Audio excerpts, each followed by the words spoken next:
தமிழ்நாட்டில் ஆட்சியை பிடிக்கணும்னா ஒரு நடிகனால தான் முடியும் அப்படின்ட்டு அந்த தேசிய கட்சி நினைக்குதா என்னன்னு தெரியல.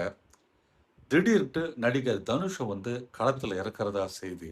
அவர் தயாரித்து நடித்த ராயன் படத்திற்கு பார்த்தீங்கன்னா தமிழ் சிறந்த ஒரு படமாக தேசிய அவார்டு அதுக்கு தரப்பட்டதுங்க, நேஷனல் அவார்டு. அவர் நடித்த கேப்டன் மில்லர் படத்துக்காகவும் அவருக்கு சிறந்த நடிகராக ஒரு ஸ்பெஷல் மென்ஷன் செய்யப்பட்ட ஒரு அவார்டு கிடைச்சிருக்குங்க.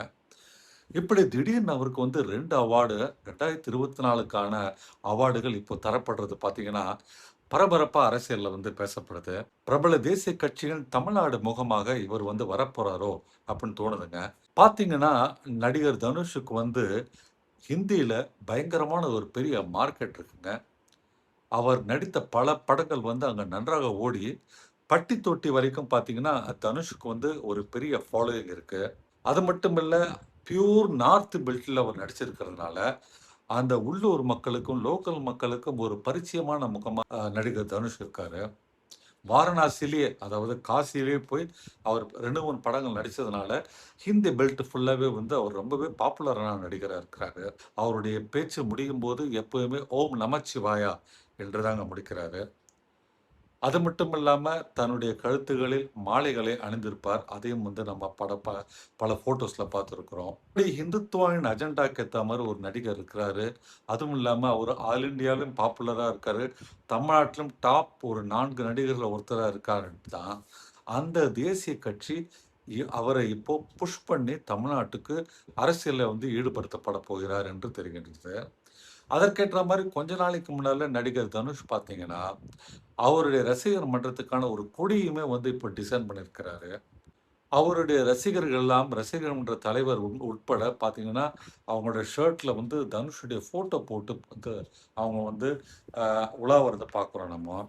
இப்படி நடிகர் தனுஷ் வந்து தீவிர அரசியல்ல மெல்ல மெல்ல இறக்கப்பட்டு கொண்டிருக்கிறாரோ என்று தோணுதுங்க.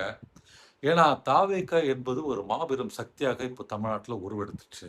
விஜய் நடிகர் விஜயிலிருந்து ஜோசப் விஜயாக மாறின பிறகு, ஒரு மாபெரும் அரசியல் சக்தியாக நம்ம இப்போ ஜோசப் விஜய் அவர்களும் வந்து இருக்கிறாரு, நம்முடைய முதலமைச்சர்.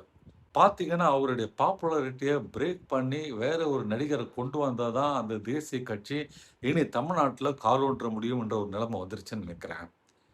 அது மட்டும் இல்லாம, திரு அண்ணாமலையும் அந்த கட்சிய விட்டு போயிட்டு, இப்போ அவர் வந்து வி த லீடர்ஸ்ன்ட்டு தனியா ஒரு மூவ்மெண்ட் தொடங்கியிருக்கிறாரு. இப்படி ஒரு பக்கம் அண்ணாமலை மூலம் பல இளைஞர்கள் இருப்பது அரசியலில்.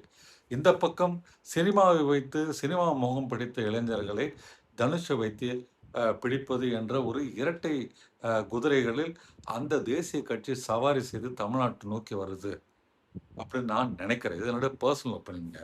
தப்பாக இருக்கலாம். ஆனாலும் என்னதான் அந்த தேசிய தலைமை வந்து தனுஷ தீவிர அரசியல்ல தமிழ்நாட்டில இறக்குனாலும் கூட வர காலங்கள்ல, ரஜினிகாந்துடைய ஃபாலோவர்ஸ் அவருடைய ரசிகர்கள் அவர நோக்கி போகலாமே தவிர, மத்த ஜெனரல் ஆடியன்ஸ் வந்து அவர நோக்கி வருவாங்களான்றது ஒரு பெரும் சந்தேகங்க. எப்படி ரஜினி வந்து ஆன்மீக அரசியல் பத்தி ஆரம்ப கட்டத்தில பேசினாரோ, அத தான் வந்து இன்னைக்கு தனுஷும் பேசுறாரு ஆக்சுவலா.